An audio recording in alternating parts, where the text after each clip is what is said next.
అనగనగా ఒక రాజు ఉండేవారు. ఆ రాజుగారికి ఒక పెంపుడు కోతి ఉండేది. కోతి చాలా మూర్ఖంగా ఆలోచించేది. కానీ రాజుగారికి కోతి అంటే చాలా ఇష్టం. ఆ కోతికి రాజుగారి గదిలోకి కూడా వచ్చిపోయే స్వేచ్ఛ ఉంది. ఒకరోజు రాజుగారు నిద్రపోతుంటే కోతి కాపలా కాస్తోంది. ఇంతలో రాజుగారి భుజం మీద ఒక ఈగ వాలింది. కోతి ఈగను తోలడానికి ప్రయత్నం చేసింది. కానీ ఎన్నిసార్లు తోలితే అన్నిసార్లు ఆ ఈగ కొంచెం సేపు ఎగిరి మళ్ళీ వచ్చి రాజుగారి మీద వాలుతోంది.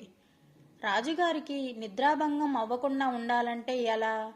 కోతికి ఒక ఐడియా వచ్చింది.